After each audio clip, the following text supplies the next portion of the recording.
जय हिंद, जय भारत, वंदे मातरम। आज एक जरूरी विषय वो ये है कि हमारे कुछ जवानों के साथ मारपीट हुई है पुलिस के द्वारा। जो हमारे सेना के जवान हैं, छुट्टी पर आए हुए हैं, वो किसी कारणवश बाहर निकले हैं। जैसे भी एक जवान का नाम लगातार चल रहा है कि एक लक्ष्मण जवान है जो अपनी माँ की दवाई लेने के लिए बाजार में गया था और पुलिस को बताने के बाद भी पुलिस ने उसके साथ मारपीट की। बहुत ज़्यादा फ्रैक्चर हुआ है उस बंदे के। ऐसे और भी केस मेरे पास आए और कुछ केसों को तो हमने बैठे बैठे सुलझा दिया गया जिसमें ज़्यादा मारपीट नहीं हुई, आपस में कहा सुनी हुई और वो सॉल्व हो गए। लेकिन इस संकट की घड़ी में मैं हमारे फौजी जवानों के भी कुछ कमेंट्स आए हैं कि सर क्या पुलिस को अधिकार है कि वो हमारे जवानों को इस तरह मारे। और पुलिस से भी कहना चाहता हूं कि आप लोग अच्छी ड्यूटी कर रहे हैं, काबिले तारीफ काम कर रहे हैं, लेकिन चंदे कैसे काम करके आपकी ड्यूटी पर या आपकी वर्दी पर आप अपने आप ही दाग लगा रहे हैं। इस विषय पर एक चर्चा करने के लिए मेरे कुछ पॉइंट हैं पुलिस के लिए भी और हमारे जवानों के लिए भी। सबसे पहले तो मैं एक बार आपसे सभी से रिक्वेस्ट करता हूं कि इस समय देश कोरोना महामारी के संकट से जूझ रहा है, तो इस समय आपका फर्ज बनता है कि जितनी हो सके आप सरकार की सहायता करें, लोगों की सहायता करें और इस संकट से उभरने में एकजुट होकर पूरे देश की और जहां भी आपसे जिसकी हो सके सहायता करें। सबसे ज्यादा बिना आवश्यक कार्य बाहर ना निकलें। जितने आप घर में रहेंगे सुरक्षित रहेंगे, आप सुरक्षित रहेंगे, आपका परिवार सुरक्षित रहेगा और इसी तरह हमारा पूरा देश जो हमारा परिवार है ये सुरक्षित रहेगा। और अभी तक इस कोरोना की ऐसी कोई वैक्सीन या कोई दवाई नहीं बनी है कि जिससे हम कुछ कर सके। इसका उपाय सिर्फ एक ही है, इससे बचो। और बचने का तरीका यही है, इससे जो डरेगा घर में रहेगा वो सेफ रहेगा। ये था कोरोना के लिए। अब जो मेरा मेन पॉइंट था कि पुलिस का, हमारे देश की जनता से भी कहना चाहता हूं, पुलिस से भी कह रहा हूं कि आप बहुत अच्छा काम कर रहे हैं, जनता भी आपकी तारीफ कर रही है। लेकिन आपको एक चीज याद दिलाना चाहता हूं कि आज इस कोरोना की घड़ी में ही आपने जो 100% ड्यूटियां करनी सीखी हैं और एक डर, आप ड्यूटी करते करते आपको पता है, आप डर भी लग रहा होगा कि कोरोना अगर लग गया तो मौत का सामना आपसे होगा और आपके बच्चों का क्या होगा। ये चीज आपके दिलों में होगी और स्ट्रेस पूरे दिन का जो ड्यूटियों पे है, और हो सकता है उस स्ट्रेस की वजह से या तनाव की वजह से ही आप इस तरह की मारपीटे जवानों से भी कर रहे होंगे। ये वो आपकी टेंशन है। इससे पहले भी बहुत से मामले आते रहे थे और जब हम किसी थाने में जाते थे या किसी से मिलते थे वो बोलते थे फौजियों को क्या है, तुम अपना बॉर्डर संभालो, देश में पुलिस ही कंट्रोल कर सकती है, वो सब कुछ करती है। तो आपको सबसे पहले तो बता देता हूं कि जो आज ये डर आपके पास है ना, ड्यूटी करते हुए जो मरने का डर आपको लग रहा है, ऐसा डर हमारे बॉर्डर पे खड़े हुए उस जवान को हर समय सताता है। सामने से जब दुश्मन की गोलियां और जो गोले आते हैं ना, ऐसा डर हमें पल पल नौकरी में रहता है। लेकिन फिर भी हम उस डर का सामना करते हैं किसी तनाव को बिना झेले। कश्मीर में आपने देखा होगा कि बहुत से कश्मीरी जवानों के ऊपर पथराव कर देते हैं।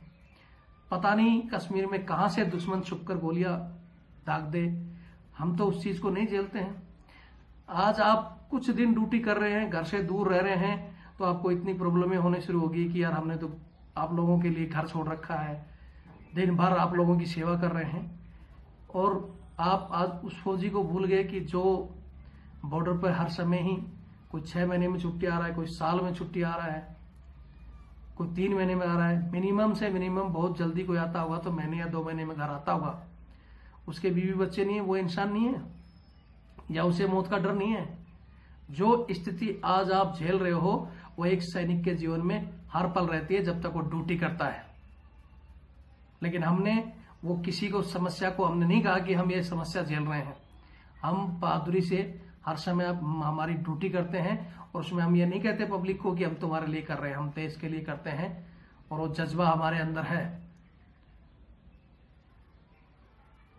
फिर आज आप कुछ ही दिन में घर परिवार से दूर होकर इस तरह का खतरे का सामना करते ही क्यों आपके डंडे उन फौजियों पे पड़ रहे हैं जो हमेशा के वफादार रहे हैं और अपनी जान हथेली पर लेकर नौकरी करते हैं।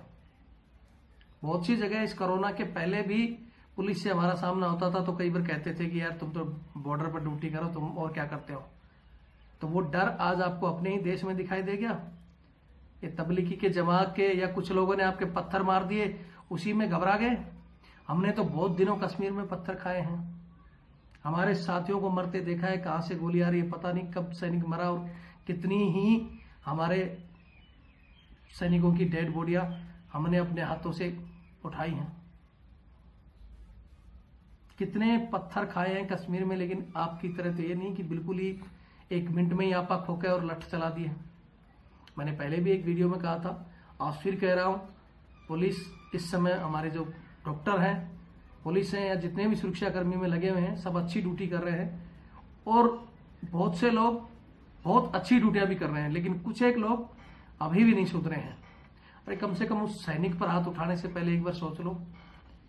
जिस तरह आप दिन भर स्ट्रेस में रहते हो या तनाव में रहते हो, उस तरह वो सैनिक भी कुछ दिन के लिए छुट्टी आ रखा है। अब लॉकडाउन की वजह से वो भी अपने कुछ भी काम नहीं कर रहा है। वो भी बेचारा इतने तनाव में है कि इसी समय उसमें जिस काम के लिए छुट्टी ली थी वो काम नहीं हो रहे।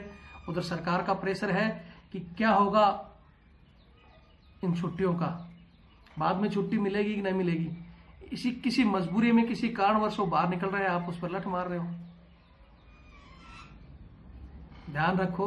और जनता से भी कहना चाहता हूं, ये 4 दिन की चांदनी जो ये दिखा रहे हैं, इनका बाकी जो परमानेंट काम है मुझे बताने की जरूरत नहीं है कि थाने में आम इंसान डरता है, गुंडे बदमाशों की आवभगत की जाती है। फिर कह रहा हूं, जो अच्छे पुलिस वाले हैं उनको सैल्यूट करता हूं दिल से, बहुत अच्छे काम भी कर रहे हैं, लेकिन इस तरह के जो गलत व्यवहार कर रहे हैं हमारे सैनिकों से, उनको लॉकडाउन के बाद बख्शा नहीं जाएगा। उनके खिलाफ हम आंदोलन करें या सरकार से उन लोगों को सस्पेंड कराया जाएगा। कानून सबके लिए बराबर है, याद रखना। आपको किस कानून में लिखा है कि आप सैनिक पर हाथ उठाएं? ये तो हमारी सरकार या खुद हमारे अफसर हैं जो इस चीज पर ध्यान नहीं दे पा रहे। आज तक कभी किसी ने नहीं सुना होगा कि किसी अफसर को पुलिस ने मारा, और जिस दिन मार दिया उस थाने का क्या हाल होता है पूरी जनता देखती है कि हाँ पुलिस का कचूमर निकाल दिया जाता है। लेकिन हमें दुख तो इस बात का है कि हमारे वो अधिकारी अपने लिए तो किसी भी कानून को तोड़ने के लिए तैयार हो जाते हैं। इस तरह हमारा कोई जवान पिट जाता है, लुट जाता है, तो वो आंखें बंद कर बैठे रहते हैं। कोई बात नहीं, स्थितियां बदलेगी। अपने जवानों से एक चीज फिर कहना चाहता हूं कि आपके अंदर वो धैर्य, आपके अंदर वो साहस, वो शक्ति है, उस शक्ति को, क्षमता को कंट्रोल करें। अनावश्यक आप भी बाहर ना निकलें, और जब जरूरी काम है तो आपके आई कार्ड लेकर बाहर जाएं। फिर भी अगर ऐसी कोई स्थिति आपको लगती है कि भाई पुलिस ज्यादा कर रही है, तो आपके पास आपकी वर्दी है, कुछ ऐसी चीज पहन के जाएं ताकि उनको पता लगे कि हाँ भाई ये सैनिक है और इस स्थिति में आया है। वैसे जो शुरू में जो चीजें पुलिस ने की थी, अभी वो भी धीरे धीरे अच्छी ड्यूटियां कर रही हैं, जो मारामारी शुरू में हुई थी। क्योंकि शुरू में इन्होंने बहुत दिन बाद इस तरह की स्थितियां देखी हैं। जो हम परमानेंट जिस स्थिति से गुजरते हैं, उनके पास कुछ दिन का दबाव था और उस दबाव में बौखला गए थे। अभी इस प्रेशर को इन्होंने जज़ब कर लिया है, अच्छी ड्यूटी कर रहे हैं, और मैं आशा करता हूं कि आगे भी अच्छी ड्यूटी करें और इस तरह अन्य किसी सैनिक को न परेशान करें। सैनिक भाइयों को एक बार फिर कहता हूं, आप भी इस संकट के समय देश का साथ दें। जो आप पे चैनल बनाया गया है अन्याय से लड़ने के लिए, इस पर मैंने कुछ दिन के लिए वीडियो कम कर दिए थे। उसका कारण सिर्फ यही था कि इस समय जब देश के सामने कोई महामारी का बड़ा संकट हो, तो हम अपने आपसी मनमुटाव को छोड़ दें और देश का साथ दें। जो हमारी बाकी की लड़ाई है, चाहे वो सहायक सिस्टम के खिलाफ है, अफसरों की तानाशाही के खिलाफ है, या कोई भी और लड़ाई है, किसी भी तरह का अन्याय को, जैसे मैंने बीच में ये 2 वीडियो डाले थे, हमारी कुछ महिला परेशान थी उनके लिए, तो उसमें भी एक साथी ने कमेंट्स किया था कि सर ये हमारा काम नहीं है। तो उसके लिए भी कहना चाहता हूँ कि कहीं भी अन्याय है, अन्याय से लड़ना हमारा काम है। हम सिर्फ अपने लिए ही लड़ेंगे, ऐसा कुछ नहीं है। दूसरे के साथ अन्याय होता है, उनका भी हम साथ देंगे, तभी ये हमारा परिवार, ये चैनल बढ़ेगा और एकजुटता में जो ताकत आएगी। आज हम 3,40,000 के करीब हैं, जिस दिन बढ़ते बढ़ते जाएंगे हमारा यहाँ बोलना और दिल्ली तक हिलना बराबर होगा। जय हिंद, जय भारत, वंदे मातरम।